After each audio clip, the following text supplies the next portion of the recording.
toutes les autres vidéos de cette chaîne servent uniquement à des fins de divertissement. Le contenu de cette vidéo et de toutes les autres vidéos de cette chaîne représente uniquement les opinions du créateur et ne constitue pas un conseil juridique, commercial, d'investissement ou financier d'aucune sorte. Investir comporte un niveau élevé de risque et la majorité des investisseurs perdent de l'argent. N'investissez pas votre capital, à moins que vous ne compreniez les risques et que vous êtes prêt à tout perdre.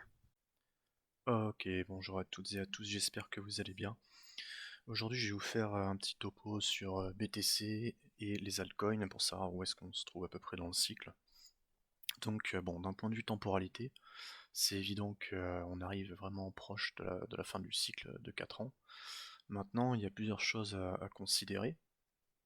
C'est vrai que c'est pas tout le temps facile de voilà, prendre les bonnes décisions quand on arrive finalement en fin de cycle, notamment parce que BTC c'est un asset qui est un petit peu à part, et surtout c'est un asset qui a énormément évolué depuis sa création. Donc concrètement, Bitcoin c'est plus l'asset qu'on a connu, c'est-à-dire qu'il est plus mature, il est plus lent aussi, il a beaucoup plus de market cap, donc il est moins volatile. Et à terme, je pense qu'il va favoriser surtout effectivement les holders sur du long terme, ou des gens qui cherchent voilà, ce hedge, ou concrètement à avoir un portfolio où ils vont par exemple avoir une petite partie de Bitcoin à l'intérieur, comme ils auront une petite partie d'un ETF SP500, etc. Donc on peut vraiment dire que Bitcoin est rentré dans la cour des grands. Maintenant, ce qu'il faut comprendre aussi, c'est que du coup, Bitcoin, si c'est le cas, risque de devenir un asset finalement beaucoup plus prévisible et surtout moins volatile. C'est-à-dire que on aura moins de possibilités d'avoir des énormes bear markets de moins 80% comme on a eu jusqu'ici, tout simplement parce que les gens ne vont pas vendre facilement. Et surtout, bah, il faut savoir qu'il y a beaucoup de gens aussi qui vont racheter sur des niveaux critiques, parce que il faut bien comprendre que même si en 2022-2023, on avait la possibilité d'acheter énormément de Bitcoin finalement, puisqu'il coûtait pas cher, maintenant pour acheter la même quantité, il faut débourser énormément plus d'argent. Donc c'est évident du coup que dès qu'il va baisser, il va prendre voilà, 30%, comme là par exemple il a bien baissé, et ben les gens vont racheter tout simplement. Donc il y a plusieurs scénarios sur la table évidemment. Le premier scénario c'est que le bear market il interviendra à partir on va dire du moment où on arrivera sur la fin de cycle. Moi je tape plutôt sur décembre, ça peut être un peu plus tard. Et l'idée c'est qu'on va avoir un bear market qui va pas être si terrible, c'est-à-dire que BTC peut baisser de 40 à 50% maximum. Par contre, les altes à côté, elles peuvent prendre beaucoup plus cher. Même si là, je pense qu'elles sont effectivement déjà bien entamées. Il faut voir que c'est devenu un peu comme le SP500, quoi. Donc c'est un investissement passif. Donc, une des premières choses intéressantes de revoir, c'est au niveau voilà, de la charte. Moi, j'ai ce décompte, en tout cas, je pense que vous connaissez sans doute la charte de Wall Street, ce qu'on appelle Wall Street cheat sheet, je crois. Donc on a effectivement le disbelief, ensuite on a le hope, l'espoir, l'optimisme, la croyance, et puis après on a voilà, le thrill et la mania. Et donc on pourrait penser qu'on est peut-être à l'aube voilà, une dernière grosse jambe haussière, ce qui concrètement n'est pas impossible parce qu'on a un décompte complet. C'est-à-dire que là on a eu à chaque fois des décomptes, on va dire week-off, d'accumulation, récumulation, et là on a un décompte qui est pertinent. Vous allez voir tout de suite que ça tient la route, on va dire, d'un niveau de la charte. C'est-à-dire qu'on a bien eu finalement notre PS, SCSTB, notre Spring, on a eu des gros volumes, et là actuellement on est voilà, en phase d'avoir une réaction. C'est pas impossible aussi qu'on descende un peu plus bas avant, mais dans tous les cas on est dans une position pour le moment qui est un petit peu neutre, c'est-à-dire que même si le sentiment est très bas, au niveau voilà, des indicateurs, notamment le Fear and Greed Index qui est au plus bas, concrètement, c'est des indications que le Bitcoin est pas loin de trouver son bottom.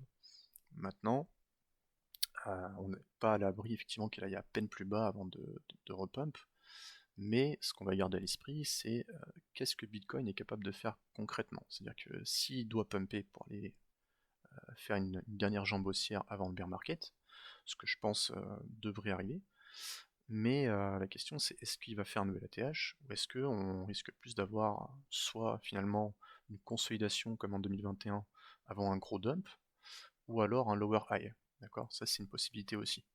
C'est-à-dire que Bitcoin actuellement, c'est tout à fait possible qu'il nous fasse quelque chose comme ça, d'accord? Et qu'après il revienne dump pour lancer le bear market, donc qu'il me fasse un lower high. Donc pour tenter de répondre finalement à voilà, ces différentes possibilités qu'il y a sur la table, je pense que ce qui est intéressant, c'est de regarder finalement qu'est-ce qui a fait pump le prix de Bitcoin. Et si on est vraiment honnête, on peut dire que c'est d'une part les ETF, notamment effectivement à la fin de, comment dire, de l'année 2023. Et dans un second temps, quand on a eu effectivement le gros run à partir de l'élection de Trump, c'était MicroStrategy et aussi les ETF toujours. Donc, par exemple, si on regarde effectivement MicroStrategy, ce que ça donne, on voit que on a eu finalement depuis 2024 et en particulier toute l'année 2024, on a eu des gros achats qui ont culminé finalement à partir, voilà, on va dire du mois de juillet 2025, mais c'est vraiment un petit peu avant 2025 qu'on a eu un gros achat de Saylor qui en fait a fait exploser le Bitcoin à la hausse et qui a lancé une mini alt season. Seulement là on voit qu'on est en train de baisser. C'est-à-dire que là on voit bien actuellement qu'on est sur un plateau. Et pour le moment, MicroStrategy n'a pas encore acheté de Bitcoin. Donc c'est ça qu'il faut bien garder à l'esprit. Donc ça c'est la première chose. Donc la question c'est de savoir que MicroStrategy finalement avec la même somme d'argent ne peut pas acheter autant de Bitcoin parce que le Bitcoin est plus cher.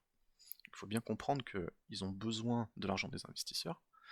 Et quand on regarde finalement est-ce que MicroStrategy actuellement est sur voilà, des niveaux assez intéressants. On voit que quand on le compare à BTC ou même quand on le compare finalement au dollar, MicroStrategy est en grosse perte, d'accord. Donc c'est pour dire tout simplement que les investisseurs finalement ne sont pas intéressés par le fait d'acquérir du MicroStrategy, tout simplement parce que ben, comment dire, c'est pas le scénario, mais on va dire tout le momentum qu'il y avait autour, c'est en train de s'essouffler. Donc ils n'ont plus finalement la même force de frappe. Et ne peut pas acheter finalement des tonnes de BTC parce que bah, il n'a pas les fonds tout simplement. Donc la seule solution qui lui reste, c'est effectivement de continuer à s'endetter. C'est-à-dire que c'est ce qu'il a fait aussi à certains moments, c'est s'endetter à taux zéro pour acheter du Bitcoin, ce qui était un pari finalement payant. Maintenant la question, c'est s'il continue à faire ça, est-ce qu'il s'expose pas finalement à prendre trop de risques, d'accord. Donc finalement on devrait voir Saylor et d'autres acteurs qui fondent finalement je dirais leur business sur les cryptos et sur l'achat de BTC. Ils vont certainement racheter du BTC pendant cette période de dump, mais est-ce qu'ils vont en racheter autant?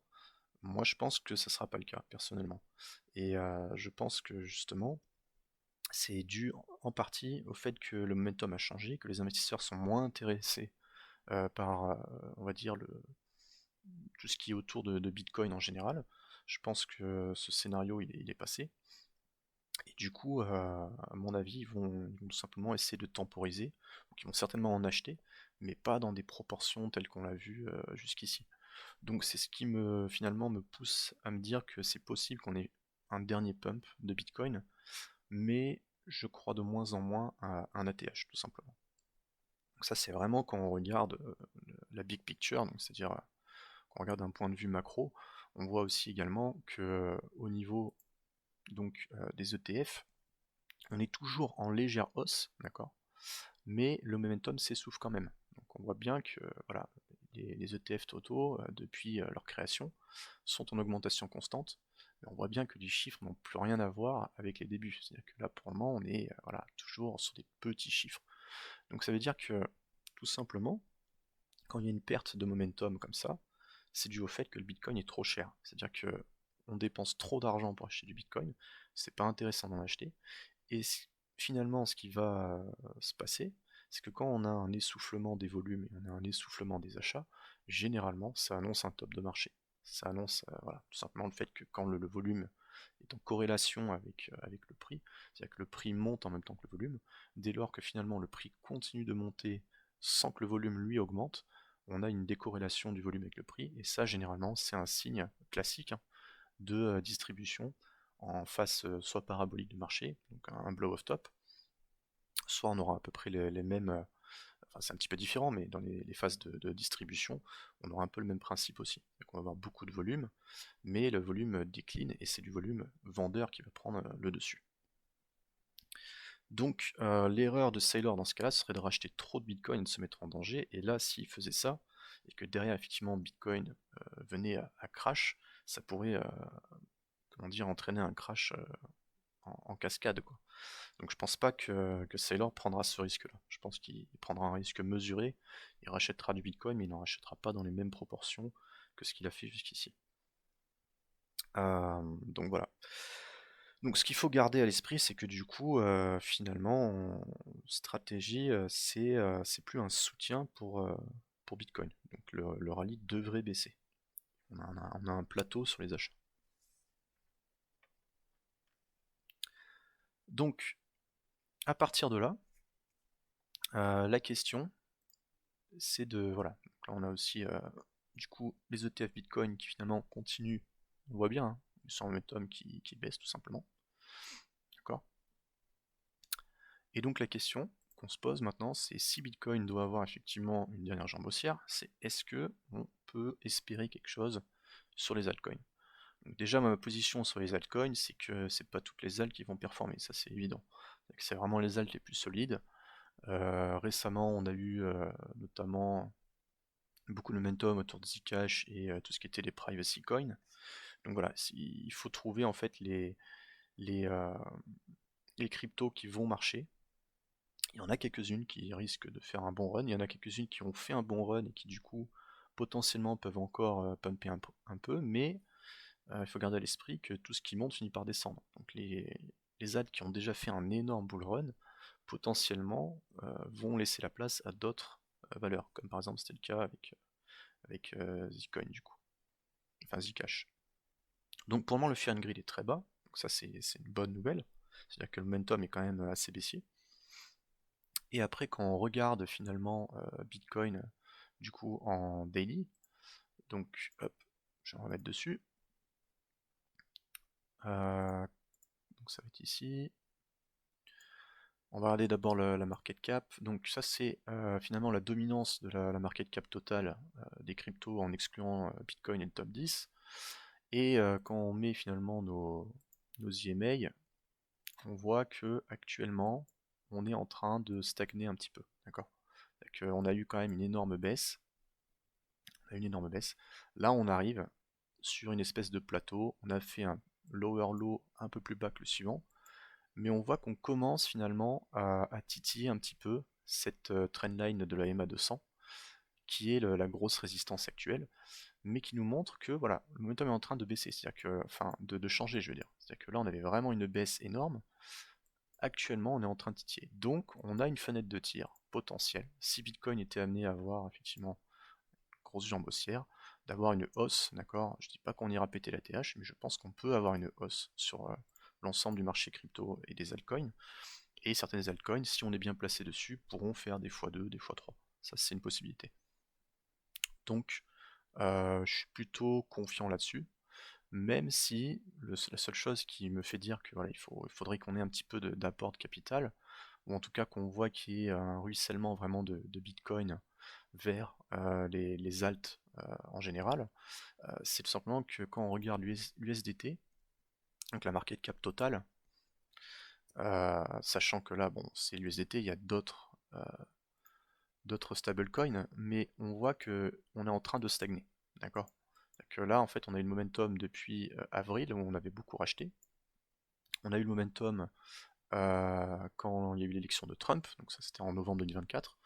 Actuellement, on est dans une phase de stagnation. On a eu des gros volumes, mais là, on voit que depuis quelques semaines, ça bafouille. Donc, ce que j'attends de voir à la fois sur effectivement la charte qu'on a vue juste avant, c'est-à-dire la dominance des altcoins, c'est de voir qu'on reclaim finalement cette IMA 200 et dans l'inflow je veux voir de l'USDT qui rentre sur le marché. Je veux voir en fait des gens qui sont en train de convertir leur euro, leur dollar en USDT pour pouvoir acheter des altcoins. Donc ça ce seront les deux conditions je pense, même s'il ne faut pas nier non plus qu'il va y avoir une part de tout ce capital qui était sur Bitcoin qui va finalement se retrouver sur les altcoins, mais j'aimerais voir de nouveaux participants entrer dans le marché. C'est ça qui me ferait dire qu'il y a de l'engouement autour des alts. Donc ça, c'est voilà, c'est vraiment ce qui est intéressant, je pense, au niveau des altcoins. Donc on a vu qu'il y avait quelques altcoins qui ont effectivement performé. Je pense notamment à Aerodrome, donc ça c'est AV, Aerodrome Finance qui a vraiment pas mal performé. Je pense que c'est un bon narratif. Maintenant, ça reste un narratif qui a déjà donné énormément. Mais actuellement, on voit qu'il y a de la force, que ce soit en weekly ou que ce soit en daily. C'est une des altcoins qui montre quelque chose d'intéressant. D'accord? On vient de break un canal descendant, on a du volume qui revient, et concrètement, l'utilité du token est toute trouvée puisque c'est le token natif, enfin entre guillemets natif, mais en tout cas c'est le token de la plateforme décentralisée du coup Aerodrome Finance, qui est en fait la plateforme décentralisée de Coinbase. Donc c'est Coinbase qui est derrière, et moi je vois Aerodrome Finance un petit peu comme le BNB pour Binance finalement. Sachant que Coinbase c'est un gros marché américain, que les Américains sont toujours finalement à fond derrière la crypto, contrairement à nous en Europe. Donc potentiellement je me dis que si on doit avoir une bonne alt season, ça fait partie des cryptos que j'ai envie de trader, quoi, tout simplement. Après, il y a d'autres scénarios, notamment je pense à l'IA, parce qu'il y a toujours la bulle de l'IA. On a vu que Tao récemment montrait des signes de force. Il y a aussi FET, même si FET, effectivement, est encore très loin du compte, mais on voit que potentiellement, on commence à avoir une inversion de tendance. Donc là, c'est pareil, pour vraiment voir quelque chose d'intéressant, il faudrait minimum venir au-dessus de l'EMA 100, voire au-dessus de l'EMA 200. Donc ça, c'est pareil, ça viendra si on a de l'engouement, donc du volume ici. On voit que le volume commence à revenir. Très longtemps, c'était un volume qui était très flat. Et là, on voit que potentiellement, on est en train d'accumuler dans cette zone pour aller chercher plus haut. Donc, voilà, c'est ce que je voulais partager avec vous par rapport tout simplement aux alts. Qu'est-ce qui me pousse aussi à penser qu'on peut avoir une dernière alt season? C'est tout simplement la grosse liquidation qu'on a eue récemment. Je pense qu'on a liquidé énormément de gens qui étaient en leverage, mais aussi de gens qui ont été forcés de vendre au plus bas. Et je pense aussi que énormément d'acteurs, donc des gros poissons, se sont placés sur ces zones et ont lancé certainement des longues aussi avec du leverage. Et je pense que là, ça se compte, si on prend tout le marché crypto, je pense que ça se compte en milliards. Donc, quand on met tout bout à bout, ça me laisse une fenêtre de tir quand même pour les altcoins pour pouvoir pump. C'est pas une garantie. Il faudrait pour ça que BTC aussi voilà, montre un petit peu l'exemple, on va dire. Mais en tout cas, ça me laisse l'espoir d'une dernière all season, même si, comme j'ai dit, voilà, pour vraiment avoir, comment dire, je dirais des confirmations de ce que j'avance, c'est d'une part l'inflow en USDT, de deux, la dominance du coup des hovers en crypto du coup qui monte, et enfin du volume. C'est-à-dire que là, on a typiquement avec Fetch, hein, c'est une crypto qui a pris très cher, qui a connu un très bon bull run, mais là, on voit que les volumes sont en train de revenir. D'accord? Donc ça, c'est toujours intéressant parce que ça montre qu'il y a de l'activité. Quand il y a de l'activité, moi, je vois potentiellement un renversement de tendance qui peut arriver. Voilà, je vous remercie pour votre attention et puis je vous dis à très vite pour une nouvelle vidéo.